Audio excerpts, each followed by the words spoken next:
बहुत बहुत स्वागत है आप सभी का study with Swati YouTube channel पर। दोस्तों, आज के अपने इस वीडियो में हम बात करेंगे BEd first semester CSJMU university of Kanpur की, जिसका पेपर है 3 अप्रैल 2022 को, यानी आपका ये पेपर 3 है, जिसका नाम है साइकोलॉजिकल पर्सपेक्टिव ऑफ एजुकेशन, यानी शिक्षा के मनोवैज्ञानिक परिप्रेक्ष्य। तो इस पेपर से हम सैम्पल पेपर को लेकर के बात कर रहे थे, जो कि आपके एग्ज़ाम के पॉइंट ऑफ व्यू से बहुत इम्पॉर्टेंट होने वाला है। इसके प्रीवियस वीडियो में हमने पेपर 1 और पेपर 2 को कंप्लीट करा दिया था, यानी आपका पेपर 1 जो था फिलोसफिकल पर्सपेक्टिव ऑफ एजुकेशन और दूसरा पेपर था सोशियोलॉजिकल पर्सपेक्टिव ऑफ एजुकेशन। तो इन दोनों पेपर के सैम्पल PDF या सैम्पल पेपर जैसा आ सकता है आपके एग्ज़ाम में पेपर, उनको मैंने अपलोड कर दिया है। 100 क्वेश्चन पार्ट 1 पार्ट 2 में 50-50 करके डिवाइड करके इन चीज़ों को बताया है। प्लेलिस्ट मैंने बना रखी है स्टडी विद स्वाति की। आप चैनल पे जाएंगे, प्लेलिस्ट चेक करेंगे, सब्जेक्ट वाइज प्लेलिस्ट बनी हुई है, तो कंफ्यूज मत होइएगा। प्लेलिस्ट वगैरह आप देखते चलिए आज की इस वीडियो में हम ऑब्जेक्टिव प्रश्नों को लेकर के बात करें तो ये रहा sample paper 3 BEd first semester psychological perspective of education. Maximum marks आप सभी जानते हैं 80 मार्क्स का पेपर होता है, तो यहाँ पर आप कंफ्यूज मत होइएगा। हम 100 क्वेश्चंस करा दे रहे हैं। हो सकता है आने वाले एग्जाम में 100 प्रश्न दे दे, उसमें से आपको 80 करने हों, ठीक है। ईच क्वेश्चन 1 मार्क्स का रहेगा और समय यहाँ पर दोस्तों 2 घंटा नहीं होगा, यहाँ पर 1 घंटा 30 मिनट है, यानी 9 से 10:30 बजे तक आपका मॉर्निंग में पेपर रहेगा। चलिए यहाँ पर पहला प्रश्न देखेंगे, लेकिन यहाँ पर हम 50 क्वेश्चंस बता चुके हैं, ठीक है। तो यहाँ पर ये पार्ट 1 में हम पहले क्वेश्चन से लेकर के पार्ट 1 में 50 क्वेश्चंस कंप्लीट कर चुके हैं। तो अब हम पार्ट 2 में रेस्ट ऑफ द 50 क्वेश्चंस देखेंगे। इन सभी को आप हमारे चैनल की प्लेलिस्ट में जा करके उन वीडियोस को लाइन से देख सकते हैं। इन क्वेश्चन के आंसर्स भी आपको देखने को मिल जाएंगे। तो यहाँ पर प्रीवियस वीडियो में हम 50 क्वेश्चंस कंप्लीट कर चुके थे। अब जो हम कंप्लीट करेंगे वो 51 से रहेगा। तो चलिए क्वेश्चन नंबर 51 से देखेंगे। पूछा है कि निम्नलिखित में से बिने साइमन बुद्धि परीक्षण के किस संशोधन द्वारा बुद्धि लब्धि संप्रत्यय का जन्म हुआ। तो आपको बताना है। 51 की बात करें तो 51 का यहाँ पर जो करेक्ट आंसर है वह ए हो जाएगा 1908 में, ठीक है। संशोधन जो है वह देखने को मिला। अच्छा, ये बताइएगा कि बिने साइमन बुद्धि परीक्षण कब हुआ, क्या 1905 में हुआ या 6 में हुआ। तो इस क्वेश्चन का आंसर भी आप ज़रूर बताइएगा, क्योंकि आपके एग्ज़ाम में पूछा जा सकता है। 52 है कि वेस्लर ने WISC तथा WPPSI बुद्धि मापनियों का निर्माण किया, किसके लिए किया। तो 52 की बात करें, 52 का करेक्ट आंसर ए हो जाएगा, बच्चों के लिए किया। नेक्स्ट क्वेश्चन 53 देख लेते हैं। 53 पूछा है कि बिने साइमन बुद्धि परीक्षण बनाया गया था, किसके लिए बनाया गया था। तो 53 का करेक्ट आंसर सी हो जाएगा, मानसिक रूप से कमज़ोर बच्चों के लिए बनाया गया था।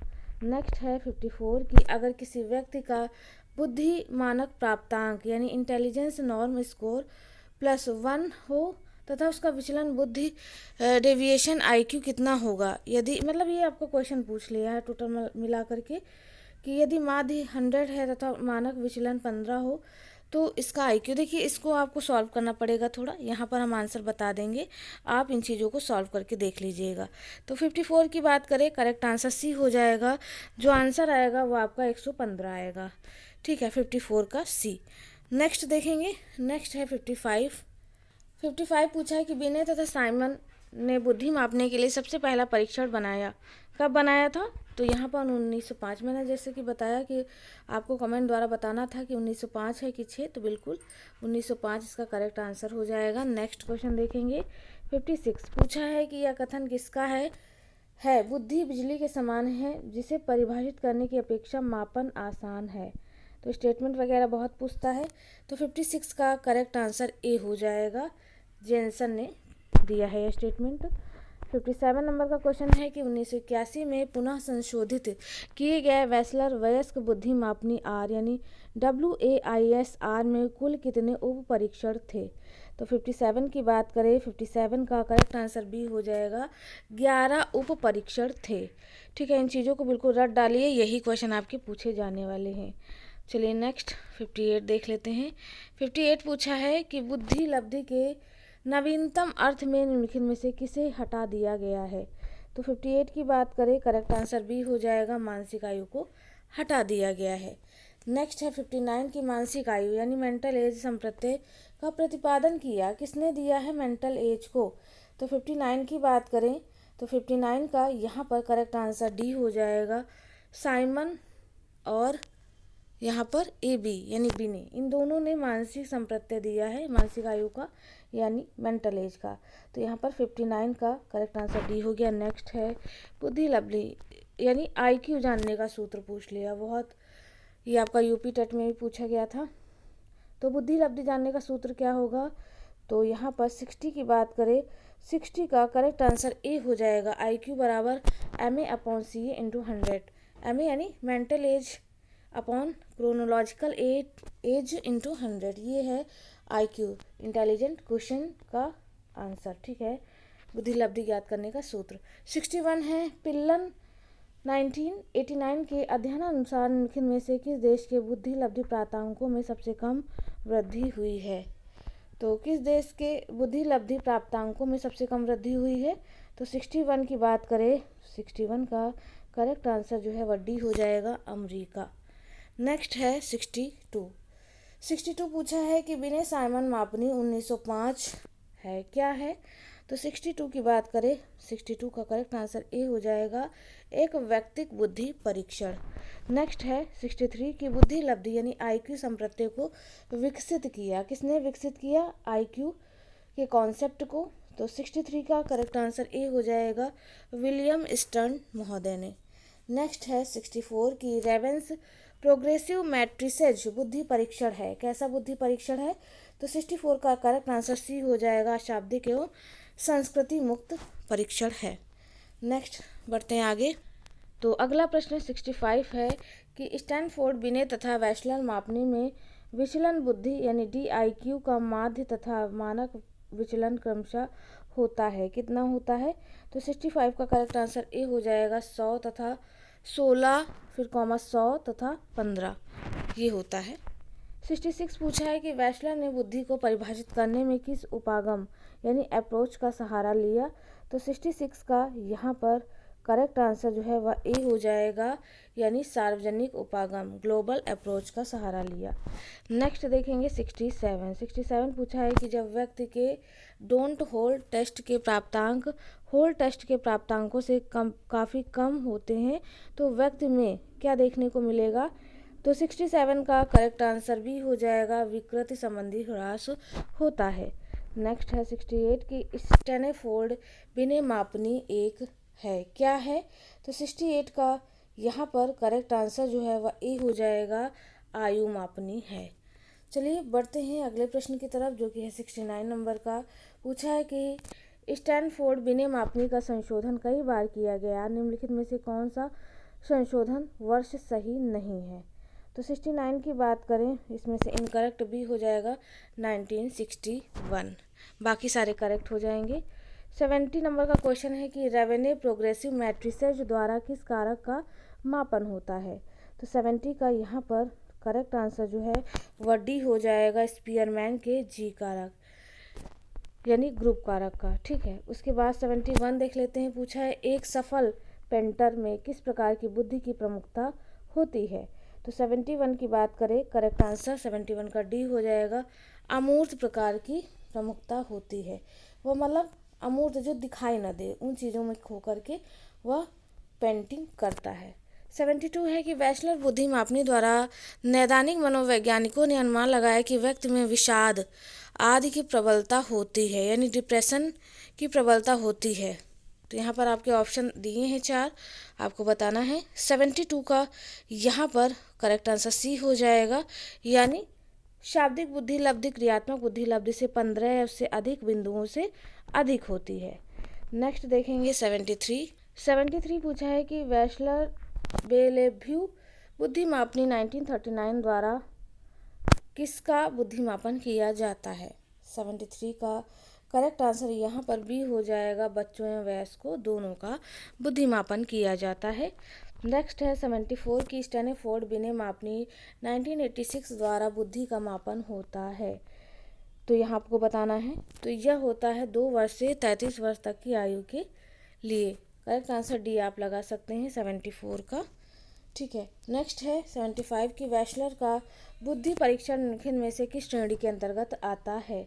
तो 75 का करेक्ट आंसर सी हो जाएगा, शाब्दिक क्रियात्मक परीक्षण के अंतर्गत आता है। नेक्स्ट है 76 की दुबले पतले तथा लंबे शरीर वाले व्यक्ति निम्न में से किस वर्ग में आते हैं। तो 76 का करेक्ट आंसर ए हो जाएगा, साइजॉइड वर्ग में ऐसे व्यक्ति देखने को मिलेंगे। 76 का ए हो गया। नेक्स्ट 77 है कि प्रासंगिक अंतर्बोध थेमेटिकल एप्रीसेप्शन टेस्ट का प्रयोग होता है, किसके लिए होगा। 77 की बात करें तो यह होगा व्यक्तिगत मापन में। करेक्ट आंसर बी लगा सकते हैं। चलिए नेक्स्ट होगा 78 नंबर का क्वेश्चन, व्यक्तित्व को प्रभावित करने वाले जैविकीय तत्व निम्न में से कौन से हैं। तो 78 की बात करें, 78 का करेक्ट आंसर जो है वो आपको डी देखने को मिलेगा, अंतःस्रावी ग्रंथियाँ जैविकीय तत्व इनमें से माना जाएगा। 79 है कि थीमेटिक टेस्ट का निर्माण किसने किया। तो 79 का करेक्ट आंसर सी हो जाएगा, मार्गन एंड मुरे। थीमेटिक टेस्ट को TAT टेस्ट भी कहते हैं, यानी अंतर प्रासंगिक बोध, यहाँ पर आपका दिया था प्रासंगिक अंतर्बोध परीक्षण, थीमेटिक एप्रीसेप्शन टेस्ट। ठीक है, चलिए नेक्स्ट देखते हैं क्वेश्चन नंबर 80 पूछा है कि मनोवैज्ञानिकों ने व्यक्तित्व के कितने पहलू माने हैं। तो 80 का यहाँ पर करेक्ट आंसर जो है वह हो जाएगा बी, 4 माने हैं। अलग अलग बताए हैं सभी मनोवैज्ञानिकों ने। 81 देखेंगे, डॉक्टर कुसुम सिंह ने अपने शोध CSJM के U99 के व्यक्तित्व को कितने प्रधान गुणों की खोज कर उन्हें मापित किया है।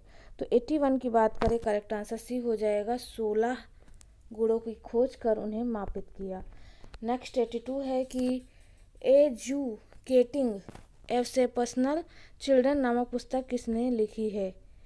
तो ये आपको पुस्तक बतानी है किसने लिखी है। तो 82 का यहाँ पर करेक्ट आंसर बी हो जाएगा, S.A. किर्क 1950। ठीक है, इन्होंने ये पुस्तक दी है। चलिए नेक्स्ट 83 देख लेते हैं। 83 पूछा है कि शिक्षक को कब मानसिक रूप से अस्वस्थ कहा जा सकता है। शिक्षक को कब मानसिक रूप से अस्वस्थ कहा जाएगा। तो 83 का करेक्ट आंसर ए हो जाएगा, अधिक गुस्सा करने वाले शिक्षक को मानसिक रूप से अस्वस्थ कहा जाएगा। 84 देखेंगे, सन 1980 हेवार्ड एंड लेंस्की ने किस पुस्तक को लिखा। तो 84 का यहाँ पर करेक्ट आंसर सी हो जाएगा, एक्सेप्शनल चिल्ड्रन, यानी यहाँ पर एक्सेप्शनल चिल्ड्रन करके ये बुक है, इसको इन्होंने दिया है।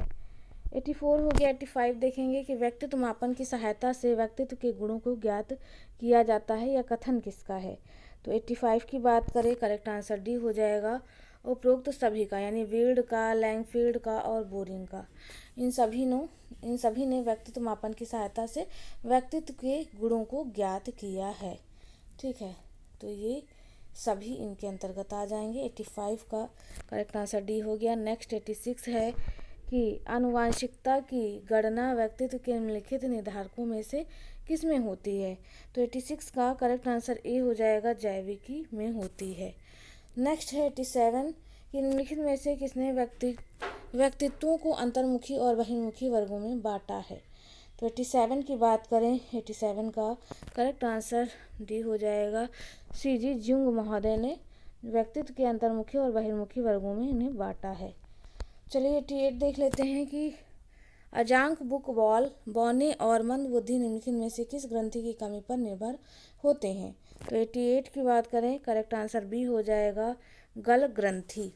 नेक्स्ट है 89 की जैने के अनुसार न्यूरेस्थेनिया का प्रमुख कारण निम्नलिखित में से कौन सा है। तो 89 की बात करें, 89 का यहाँ पर जो करेक्ट आंसर हो जाएगा वो है ए, यानी केंद्रीय नाड़ी तंत्र की दुर्बलता। नेक्स्ट है 90 नंबर का क्वेश्चन कि निम्नलिखित में से किस वर्ग के मानसिक रोगी चिकित्सा में सहयोग नहीं देते हैं। तो 90 की बात करें तो 90 का करेक्ट आंसर भी हो जाएगा, मनोविकृतियों में सहायता नहीं देते हैं। 91 है कि न्यूरेस्थेनिया का प्रमुख लक्षण निम्नलिखित में से कौन सा है। तो 91 की बात करें तो यह हो जाएगा स्थायी थकान। नेक्स्ट है 92 की थायराइड ग्रंथि की अतिक्रियता का परिणाम निम्नलिखित में से क्या होता है। तो 92 का करेक्ट आंसर बी है, यानी व्याकुलता। 93 देख लेंगे। 93 है कि निम्नलिखित में से कौन सा विटामिन देने से मनोविकृतियों के लक्षण मंद पड़ जाते हैं, यानी धीमे पड़ जाते हैं। तो 93 की बात करें, 93 का करेक्ट आंसर डी हो जाएगा, विटामिन बी कॉम्प्लेक्स को देने से ये मंद पड़ जाते हैं। 94 है यहाँ पर कि मनोविश्लेषणवादी निम्नलिखित में से किसे असामान्यता की पहचान मानते हैं। तो 94 का करेक्ट आंसर भी हो जाएगा, मानसिक व्याधि को असामान्यता की पहचान मानते हैं। चलिए 95 देख लेते हैं, तो इसे थोड़ा सा छोटा करेंगे। 95 है कि आदतन शांत व्यक्ति में निम्नलिखित में से किस तत्व की अधिकता मानी जाती है। तो 95 का करेक्ट आंसर सी हो जाएगा, कफ की अधिकता मानी जाती है। नेक्स्ट है 96 की असामान्यता की निम्नलिखित कसौटियों में से सबसे अधिक उपयुक्त कसौटी कौन सी है। तो 96 का करेक्ट आंसर डी हो जाएगा, सर्वांशवादी मानी जाती है। ठीक है। नेक्स्ट 97 है कि शारीरिक दुर्बलता, चक्कर आना, अनिद्रा, मन गति निम्नलिखित में से किसकी कमी के लक्षण हैं। तो 97 का करेक्ट आंसर ए हो जाएगा, थियामीन नहीं होगा, थायमीन करके होगा। ये थायमीन की कमी से होता है, जो चावल यानी B1 जो है, चावल में B1 जो B1 विटामिन है चावल में पाया जाता है, वो थायमीन की कमी की वजह बनता है। ठीक है। 98 है आधुनिक असामान्य मनोवैज्ञानिकों के अनुसार ग्रंथि स्राव और सामान्यता में निम्नलिखित में से कौन सा संबंध है। तो 98 की बात करें तो करेक्ट आंसर बी हो जाएगा, संभाव्य का संबंध जो है वह देखने को मिलेगा। नेक्स्ट 99 देख लेंगे। 99 है कि असामान्य व्यवहार को खोज में निम्नलिखित में से कौन सी कठिनाई आती है। तो 99 का करेक्ट आंसर डी हो जाएगा, उपरोक्त सभी, यानी मानसिक रोगों के विविध प्रकार, विविध कारकों से लक्षणों की उत्पत्ति और 2 या 2 से अधिक कारकों की अंतःक्रिया। चलिए लास्ट क्वेश्चन का आंसर देखेंगे। 100 है मानव मस्तिष्क के आघाती अनुभव निम्नलिखित में से किसके परिणाम है। तो 100 का करेक्ट आंसर सी हो जाएगा, सामाजिक सांस्कृतिक परिवेश के परिणाम है। तो दोस्तों ये थे पार्ट 2 के 50 क्वेश्चंस, ठीक है, जो कि सैम्पल पेपर के लिए हैं। तो इन सैम्पल पेपर के क्वेश्चंस को आप ज़रूर से रट डालिए। क्योंकि टाइम कम है तो इन्हें मैं सीधा पढ़ करके इनके आंसर ही बता पा रही हूँ, और टाइम नहीं है इतना इनको अच्छे से एक्सप्लेन करूँ। क्योंकि आपके एग्ज़ाम में मल्टीपल इस टाइप के क्वेश्चन ही पूछे जाएंगे, जिसमें आपको सिर्फ टिक करना होगा, आंसर लिखना होगा, और आपको डिस्क्रिप्टिव टाइप का वर्णन नहीं करना होगा।